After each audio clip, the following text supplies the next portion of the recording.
The Galactic Confederation had watched Earth for many years. They put humans in their files as somewhat dangerous but interesting. They worried about how humans could be both very kind and very violent. After much talk, they decided to visit Earth on July 4, 2057. During big celebrations in Washington, D.C., Captain Alan Winters stood straight as the alien ship came down through the clouds. At 42 years old, with gray and black hair and a weathered face, he was there to show Earth's military presence. He stood with scientists and people who talked to other countries. The team had planned for years for this moment. They had made special ways to talk to aliens and show humans in a good way. The aliens called themselves the Veriki. They looked like giant praying mantises about 7 feet tall with shiny outer shells. Their speaker, Ambassador Zaktal, talked through a machine that translated perfectly but very exactly. "We welcome Earth to the space community," Zaktal said. "Your people show promise even though you are violent and have simple technology." Samantha Kelly, the main diplomat, smiled professionally, even though the alien had not been very nice. "We thank the Veriki for this important meeting and hope for peace between us." The first talks went well, but tension grew when the aliens said they had been watching Earth's communications for decades. When they said they could get into any digital system on the planet, military leaders became very worried. As the first day's formal meetings ended, Alan saw another alien ship coming into the air. Ambassador Zikatal's body changed position right away. "Threat found," the translator said flatly. "The Girthak have followed us to your world." "Who are the Girthak?" Alan asked, his hand moving toward his gun without thinking. "Our old enemies. They think simple species should be ruled, not welcomed." Zikatal's big eyes reflected the sun. "We must leave to protect your world." Alan looked at General Sharon Wright. Something seemed wrong. "So you're leaving us to face your enemies?" Sharon asked, keeping her voice steady. "Your weapons are not good enough. This fight is too big for you," Zektal said. "We will come back when the danger is gone." As the Veriki got ready to leave, a large black ship appeared, above them making a shadow over the National Mall. A loud voice came from it, speaking perfect English. "Humans of Earth, the Veriki have lied to you. They are not your friends. They want to take your resources while pretending to be good." Alan watched as the supposedly peaceful aliens quickly got into their ship. The Veriki ship shot toward the sky but was caught in a beam from the new ship. "Well," said Sharon, taking off her hat. "Looks like we're stuck in the middle of an alien fight." Alan nodded with a serious face. "And neither side seems to care much about what happens to us." 2 days after first contact, things had gotten much worse. The Girthak ship had positioned itself high above North America, while the Veriki ship was still caught in its beam. Military forces all over the world were ready for action, and people were panicking even though governments tried to calm them. In a command center under the Pentagon, Alan looked at satellite pictures with his team. Chief Science Officer Olivia Martinez pointed to energy readings from both alien ships. "They are in a standoff," she explained. "The Girthak have better position, but the Veriki ship seems to be charging some kind of weapon." Alan rubbed his tired eyes. "And we'll get caught in the crossfire if they start shooting." The intercom buzzed. "Captain Winters, the President, wants you in the Situation Room right now." The President's national security team now included people from major world powers. Diplomat Samantha Kelly was arguing with the Russian representative when Alan came in. "We've gotten messages from both alien groups," the President explained. "Each wants us to join them against the other." The room went quiet as screens showed messages from both alien commanders. The Veriki said the Girthak wanted to take Earth's plants and animals, while the Girthak warned that the Veriki planned to use humans as soldiers in space wars. "Both are offering technology if we help them," noted Defense Secretary Greg Porter. "The Veriki promise medical advances, cures for cancer, longer lives. The Girthak are offering weapons and faster-than-light travel technology." Alan studied both messages carefully. "They're both lying," he said finally. "Or at least not telling the whole truth." "How can you be sure?" the President asked. "Because neither has mentioned leaving," Alan explained. "Neither message talks about any situation where they leave our solar system and leave us alone. They both plan to stay no matter what happens." Samantha nodded in agreement. Classic colonization approach. Split the native population, offer good things to those who cooperate, then set up permanent bases. A junior officer burst into the room. Sir, the Veriki ship has broken free of the beam. Both ships are moving. On the main screen, the insect-like ship did an impossible move, spinning away from the Gruthok's energy field.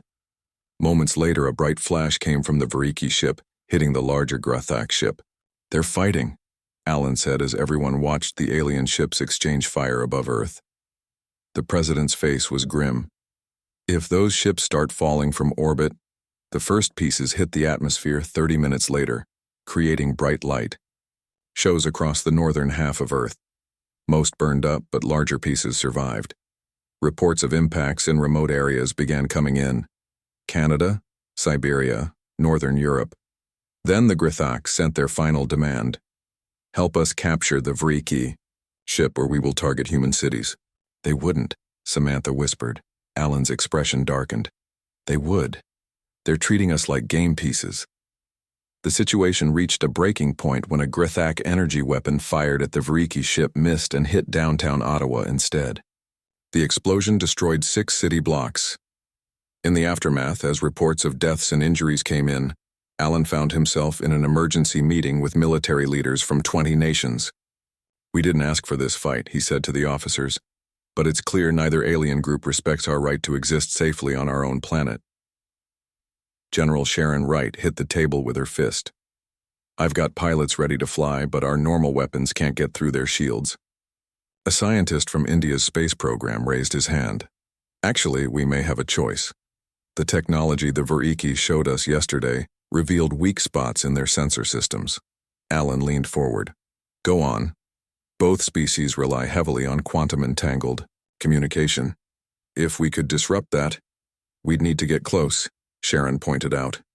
Alan stared at the tactical display showing both alien vessels. Then that's what we'll do. He turned to the president. Ma'am, I think it's time we showed these visitors what happens when you back humans into a corner. The president nodded. Make it happen, Captain. Neither of these species seems to understand who they're dealing with. As the meeting ended, Alan caught Samantha's eye.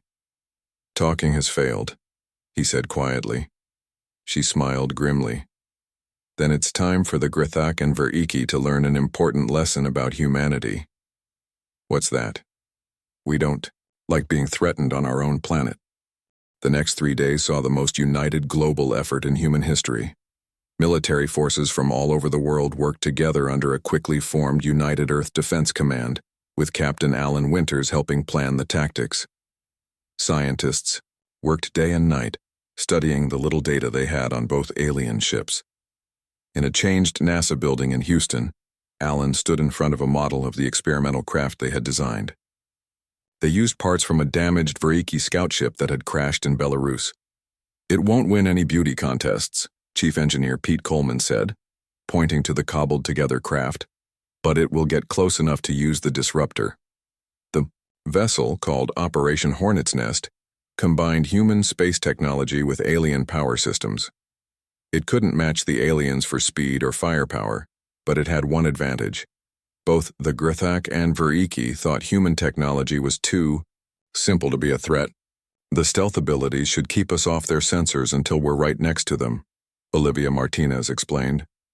After that, we'll have about 40 seconds to use the quantum disruption field before their automatic defenses target us. Who's flying this thing? Asked Sharon Wright. Alan straightened his shoulders. I am. No way, Sharon said. You're too valuable as a planner. We need you coordinating from the ground. With all respect, General, this is a one-way mission. We all know that. And I'm not sending anyone to do something I wouldn't do myself. The room went quiet. Besides, Alan continued, I've spent more time practicing with the alien interface than anyone else. I'm the logical choice. The president, joining by secure video, spoke up. Captain Winters is right, and he won't be going alone. We're sending a team of 4. 2 days later, Alan sat in the retrofitted cockpit beside pilot Natalie Evans with combat specialists Rick Ford and Drew Bennett behind them. The craft's inside was a strange mix of human and alien technology.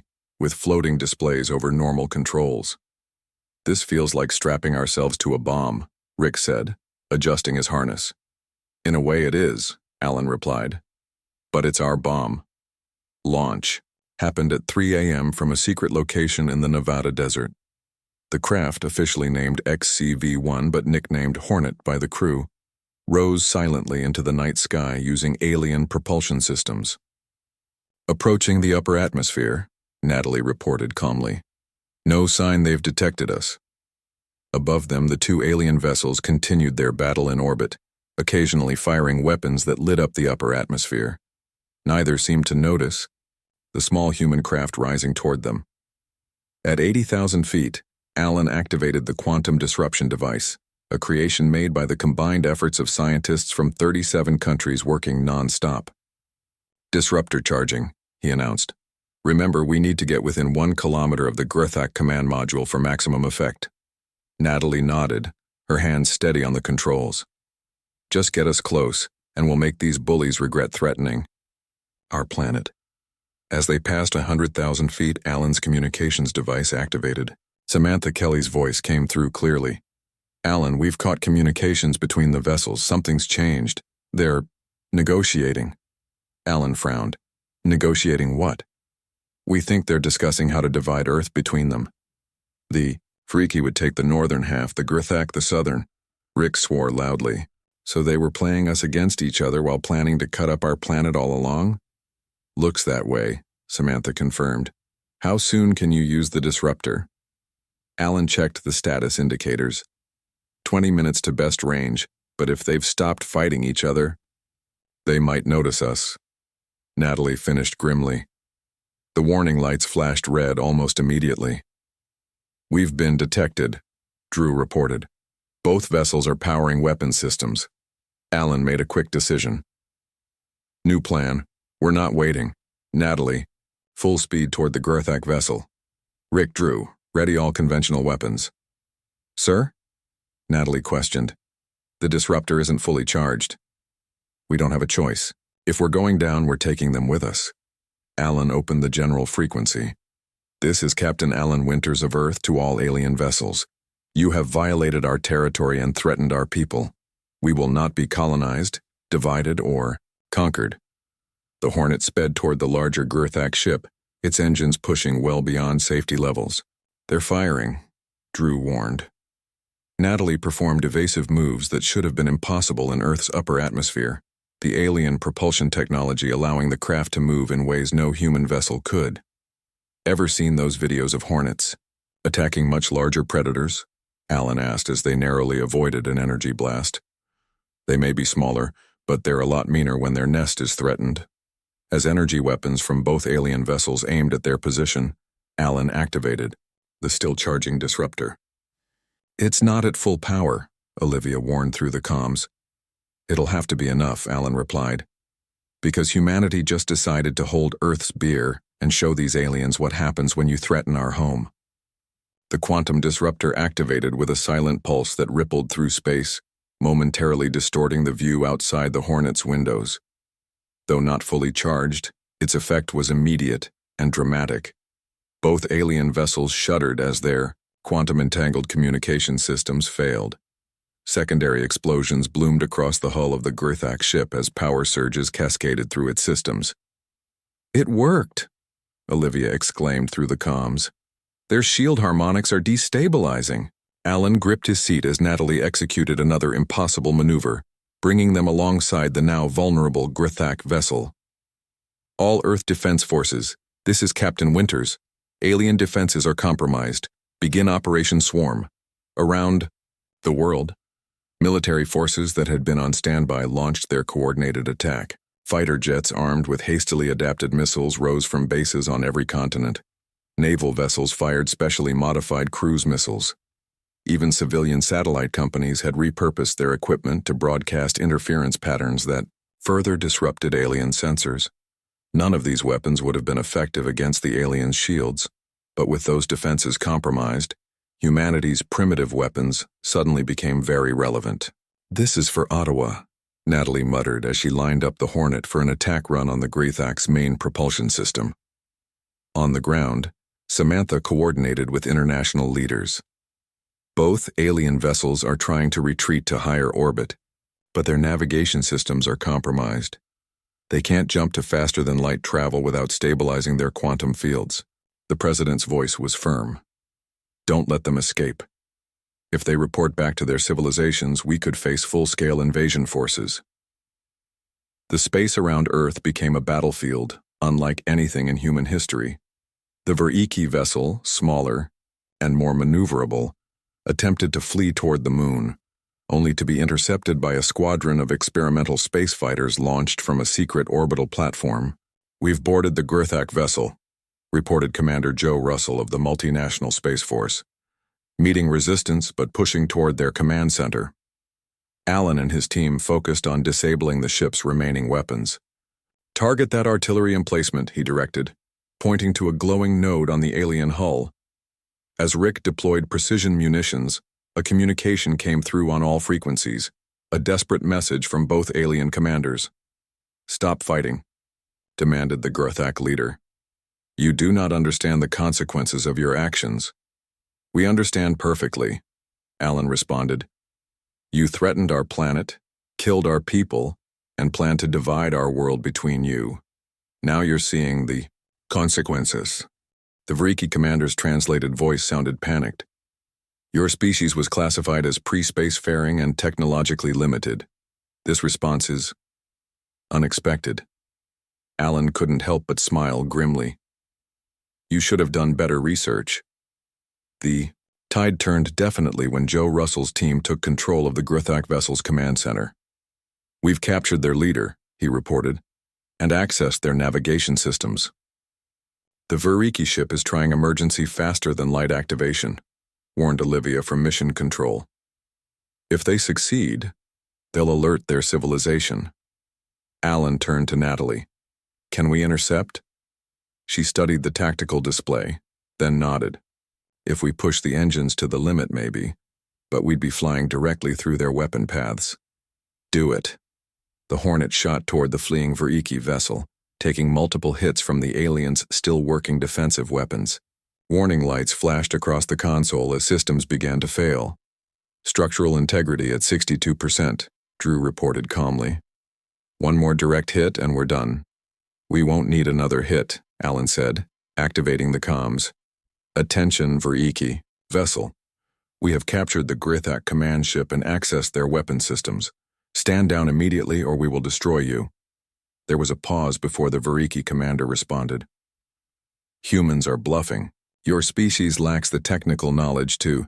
The transmission cut off as a precisely targeted shot from the captured Girthak vessel struck the Veriki ship's propulsion system. The alien craft tilted to one side, leaking atmosphere and debris. "Not bluffing," Alan responded. Final warning. In Mission Control, Samantha watched the tactical displays with the President and Joint Chiefs. "I think we've actually won," she said quietly. The President's expression remained grim. "We've won the battle, but we've just announced our presence to multiple interstellar civilizations, civilizations that now know we're not as harmless as they thought." "Good," said General Sharon Wright. "Let them know. Let them all know what happens when they threaten Earth." As both alien vessels were secured by multinational forces, Alan guided the damaged Hornet back toward Earth. The craft shuddered and groaned, systems failing one by one as they began re-entry. "Control, this is Hornet," Alan transmitted. "Mission accomplished, but we're coming in hot." "Copy that, Hornet," Samantha responded. "Recovery teams are standing by. Just get home safely." As the craft descended through the atmosphere, trailing fire and debris, Alan looked at his team.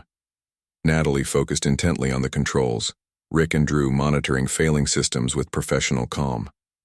"I think," Alan said, "that the galaxy just learned an important lesson about humans." "What's that?" asked Natalie, not looking up from the controls. "We may be technologically behind, but no one threatens our planet." Rick laughed despite the danger of their situation. "Imagine," their reports back home. "Be advised, when humans say, 'Hold my beer,' run."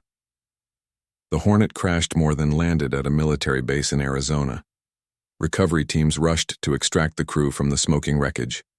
Despite severe injuries, all 4 survived, a miracle considering the state of the craft. In the following days, world leaders gathered at the United Nations to discuss humanity's new reality. The captured alien vessels yielded technology beyond human understanding, but scientists were already working to reverse engineer critical components. 2 weeks after the battle, Alan sat in a hospital bed reviewing reports when Samantha entered his room. "How's the arm?" she asked, nodding at his cast. "It'll heal," he replied. "What's the status of the prisoners?" "The Grithak commander has started talking. Seems they've been watching Earth for decades. We were supposed to be an easy conquest, a resource-rich world with primitive defenses," Alan snorted. "They miscalculated." "Badly," Samantha agreed. "But the real revelation is what we've learned about galactic politics. There are dozens, perhaps hundreds of spacefaring civilizations out there. Many of them see pre-FTL worlds like ours as fair game for exploitation. So we're not out of danger. No. But we've made quite an impression." She handed him a tablet. "This is a translation of a message the Grithak commander tried to send before we captured him. He was warning his superiors that humans were unexpectedly aggressive when threatened and dangerously resourceful with limited technology." Alan couldn't help but smile. High praise. The best part? He included footage of our counterattack. That footage was stored in their communication logs we've now decrypted. Samantha's eyes sparkled. "We're broadcasting it." "Broadcasting it? To whom?" "To everyone. President's orders. We're using the captured communications array to transmit footage of our victory to every receiver in range, along with a simple message: Earth is off limits." In the 3 months that followed, humanity united as never before. National rivalries that had defined Earth politics for centuries faded as people everywhere recognized the greater challenge and opportunity that lay among the stars. The Hornet Initiative was launched, a multinational program to adapt alien technology for Earth's defense. In orbital shipyards built with remarkable speed, the first true human warships took shape, crewed by personnel from dozens of nations. Alan, promoted to admiral, led the initiative from a new United Earth Defense Command headquarters in Geneva. The day the first Earth Defense Force vessel, fittingly named Hornet Prime, completed its maiden voyage to Mars and back, he called his original crew together for a private celebration. To the craziest mission in human history, he toasted, raising a glass of champagne despite doctor's orders. "And to proving that humans are the most stubborn species in the galaxy," added Natalie, who would command Hornet Prime on its first deep space mission. Drew, still walking with a cane from his injuries, chuckled. "You know what's funny? Neither the Vashriki nor the Grithak understood what hold my beer meant. The translators couldn't process it." "They understand it now," said Rick with a grin. "I made sure to explain it to the Grithak prisoners very carefully." Samantha joined them, carrying a tablet with the latest intelligence. "We've detected transmissions from at least 3 different alien civilizations. They're all keeping their distance, but they're watching." "Let them watch," Alan said. "Let them see what happens when you corner humans. We may be newcomers to interstellar politics, but we're quick learners. And we're really good at improvising," Natalie added. 6 months after the battle, the first alien diplomatic vessel arrived in Earth orbit, not Variki or Grathak, but a species called the Arksur. They requested permission to land and establish formal relations. The message they sent was telling. "We seek peaceful exchange with the humans, the species that defeated 2 predator fleets with a single small craft." As Alan prepared to meet the new arrivals, he reflected on how quickly everything had changed. Earth had faced extinction and emerged stronger, more united, and with a new place in the galactic community, not as the primitives others had assumed, but as a species that commanded respect. The stars no longer seemed distant and unreachable, but full of both dangers and opportunities. The galaxy had intended to conquer Earth, but instead had awakened a sleeping giant, one with a particular talent for innovation when backed into a corner. Admiral Winters, a young officer said, interrupting his thoughts. The Arxur delegation is ready to teleport down. Alan straightened his uniform. Very well. Let's show them that humans can be excellent friends and terrible enemies. As he walked to the meeting room, he couldn't help but smile at the sign someone had put on the door saying, "Welcome to Earth, mind your manners or we might have to hold our beer." 1 year after what became known as the First Contact Incident, Earth had changed a lot. Captured alien technology helped human development jump ahead by decades, maybe centuries. The Gurthak and Veraiki prisoners, treated well despite their own plans for Earth, provided valuable insights into galactic politics and technology. Alan Winters, now Admiral and Earth's representative to the newly formed Interstellar Defense Coalition, stood before the United Nations General Assembly. Today marks the official activation of Earth's planetary defense grid, he announced. Using adapted alien technology, we now have the ability to detect and stop any unauthorized vessel approaching our solar system. The assembly broke into applause. Political differences that had divided nations for centuries seemed small in the face of outside threats. Humanity had united as never before.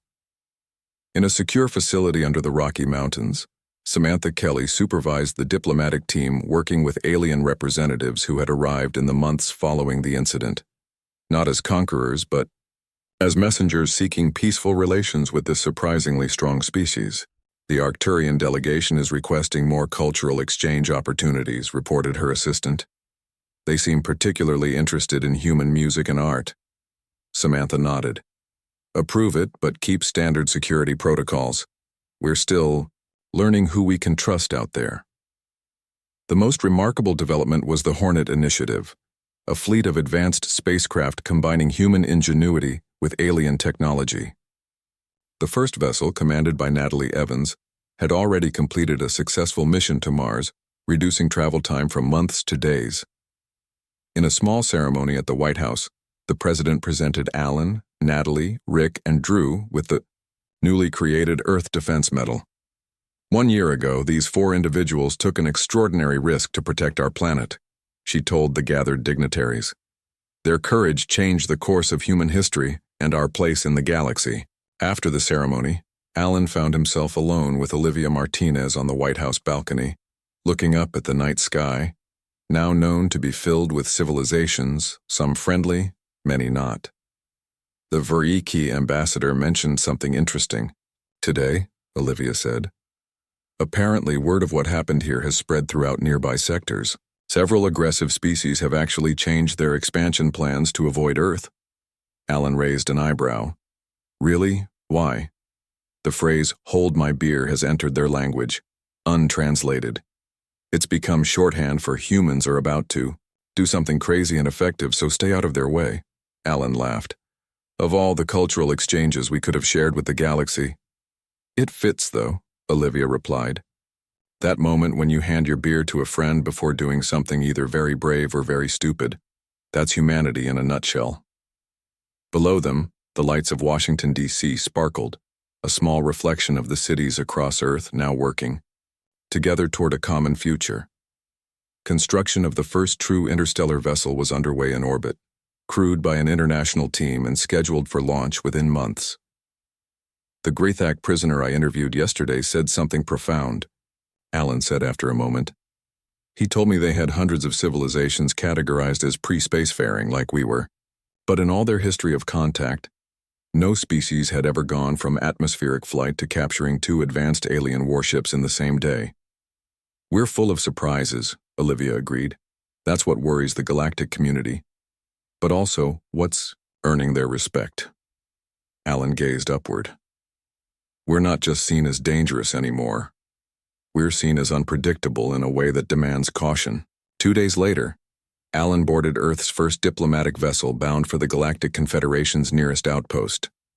As the ship lifted from the launch pad, he received one final message from Samantha. Ambassador Winters, a word of advice for dealing with the Confederation Council. When they start listing our species' shortcomings, just smile and ask if anyone would like to hold your beer. The journey took 3 weeks, even with the adapted alien drive systems. Alan spent the time studying alien cultures and preparing for the diplomatic challenges ahead. His team included specialists in xenobiology, linguistics, and military strategy, the best Earth had to offer. When they arrived at the Confederation outpost, a massive space station orbiting a gas giant, they were met with a mixture of curiosity and caution. Representatives from 12 species formed a welcoming committee, their translator devices working overtime to handle the complexity of human language. "Welcome, Terrans," said the lead representative, a tall, six-limbed being with iridescent scales. "I am High Counselor Xyrax of the Galactic Confederation. Your arrival marks an unusual addition to our community." "Unusual how?" Alan asked, maintaining a diplomatic smile. "Most species join the Confederation after centuries of observed development. Yours has accelerated the process." Alan nodded. "We adapt quickly when necessary."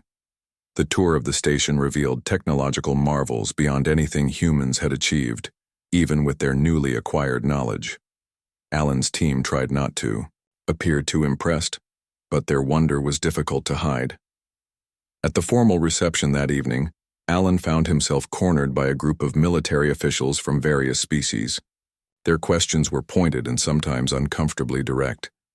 "Is it true," asked a reptilian commander, "that your species had no unified government before the incident? How did you coordinate your counterattack so quickly?"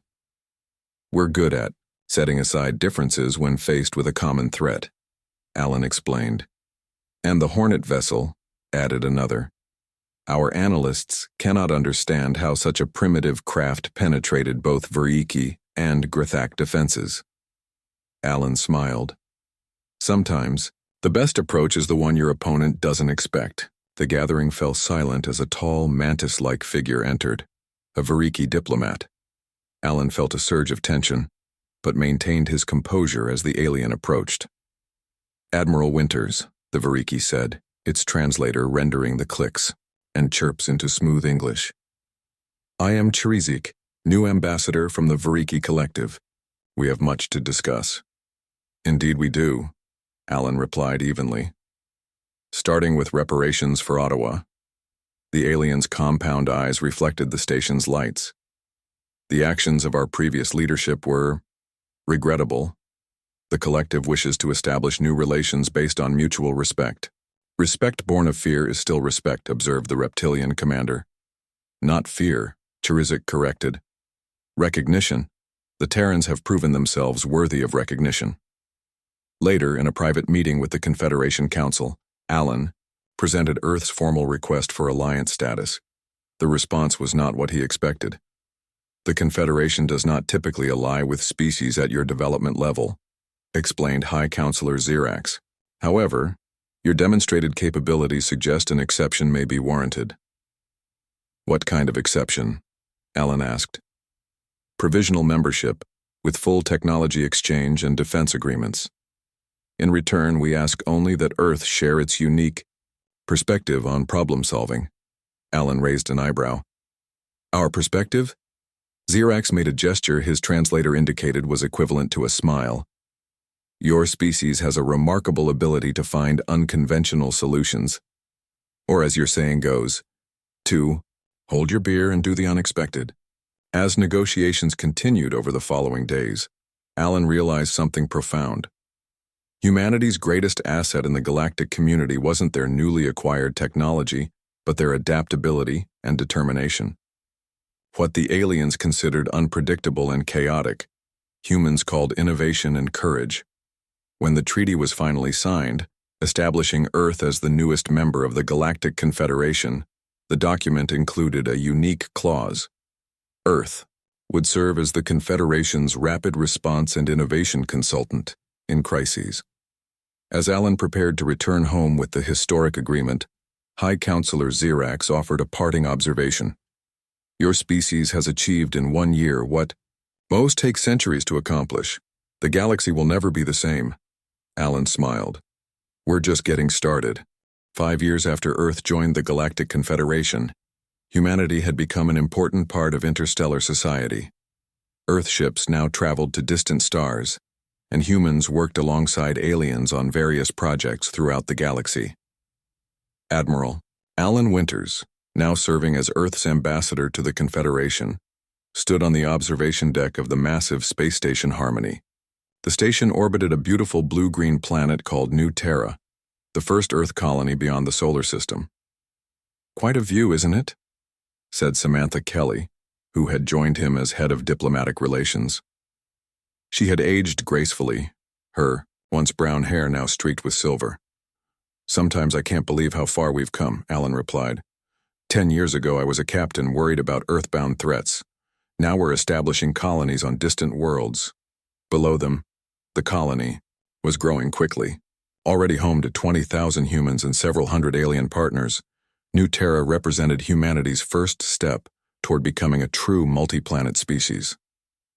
"The Confederation Council meeting starts in an hour," Samantha reminded him. "They want your input on the Proxima Centauri situation." Alan nodded. A newly discovered pre-spaceflight species in that system was being targeted by resource harvesters. Earth, remembering its own experience, had taken a strong stance against such exploitation. "We'll make sure they get the same chance we did," Alan said firmly. When they arrived at the council chamber, representatives from 32 species were already gathered. High Counselor Xerax, who had become a close ally to Earth, welcomed them warmly. "Ambassador Winters, we face a challenging situation. The harvester corporations have already established orbital facilities in the Proxima system. Then we need to act quickly," Alan replied. "Earth proposes sending a joint protection force immediately." The council chamber erupted in discussion. Some species supported Earth's position, while others argued for non-interference or regulated harvesting that would leave the native species unaware. A tall, blue-skinned representative stood. "The humans are too aggressive in their approach. They have only been part of galactic society for 5 years. Why should their opinion carry such weight?" "Because we know what it's like to be on the receiving end of unwanted attention," Alan countered. "And because in those 5 years, Earth's rapid response teams have resolved 12 major crises that the Confederation's traditional approaches couldn't handle." Olivia Martinez, now Earth's science director, displayed data on the main screen. "The species on Proxima Centauri B has already detected the harvester ships. They're frightened and confused. If we don't act, they'll either retreat into fear or develop weapons to defend themselves. Neither outcome serves galactic stability." In the end, the Council voted to support Earth's proposal. A protection force would deploy immediately, with humans taking the lead in making peaceful contact with the native species. After the meeting, Alan met with Natalie Evans, who now commanded Earth's flagship vessel, the Diplomat. At 50, she remained one of Earth's most skilled pilots and had become a legend among Confederation forces. "Looks like we're heading to Proxima," she said. "Just like old times." Alan smiled. "Except this time, we're not the underdogs. We're the cavalry." The mission to Proxima Centauri was successful. The harvester corporations reluctantly withdrew when faced with the combined Confederation fleet, and first contact with the native species went smoothly, guided by Earth's hard-won experience. 1 month later, Alan found himself in a more personal setting. The crew of the original Hornet had gathered on Earth for the 10-year anniversary of the first contact incident. They met at a small lakeside cabin in the Canadian wilderness, far from the ceremonial events happening in major cities. Worldwide, Rick Ford, now head of security for the Sol system, raised a bottle of beer. 10 years since we nearly got ourselves killed saving the planet. And changed the course of human history, added Drew Bennett, who headed Earth's Xenotechnology Research Division. They sat around a campfire, watching the stars. Stars they now knew held countless worlds and civilizations. "Did you hear what happened on Centauri Station last week?" Natalie asked with a grin. "An Earth engineer was told a problem couldn't be fixed. He said, 'Hold my beer' to his alien colleagues, then jury-rigged a solution using parts from 3 different species technology. Now the phrase is being taught in Confederation engineering schools." They all laughed. What had started as a human expression of bravado had become a galactic shorthand for innovative problem-solving. "The Arxer ambassador told me something interesting yesterday," Alan said. "Apparently, before the Vriki and Grithak came here, Earth was classified as a resource world, marked for eventual harvesting. Now we're listed as a mentor species for the Confederation. Quite a promotion, Samantha observed. All because 4 crazy humans decided to take on 2 alien warships with a cobbled-together spacecraft, Olivia said, raising her glass. And because the entire planet came together when it mattered most, Alan added. As night deepened, the northern lights began to dance across the sky, green and purple ribbons shimmering against the backdrop of stars. Somewhere up there, Earth ships were exploring new worlds. Human diplomats were negotiating treaties, and Earth scientists were working alongside alien colleagues to solve the galaxy's problems. I got a message from that Proxima species yesterday, Samantha said quietly. They asked if we would help protect them until they developed their own spaceflight. The Council approved our mentorship. From nearly being conquered to helping others avoid the same fate in just 10 years, mused Alan. I'd call that progress. What do you think the next 10 years will bring? Asked Drew. Alan looked up at the stars, now full of possibilities rather than unknowns. More challenges, more discoveries. But whatever comes, I know one thing for certain. What's that? Natalie asked. Humanity will face it the way we always have. By holding someone's beer and doing what everyone else thinks is impossible. As if in response, a shooting star blazed across the sky. Below it, the scattered lights of a nearby town glowed warmly in the darkness. Children there would grow up knowing the stars were full of both friends and rivals, challenges and opportunities. And when those children eventually took their place among the stars, they would carry with them the legacy that began on that fateful day, the day aliens found out what hold my beer really means. To the future, Alan said, raising his bottle. To humanity, the others replied in unison. Above them, the stars beckoned with endless possibilities.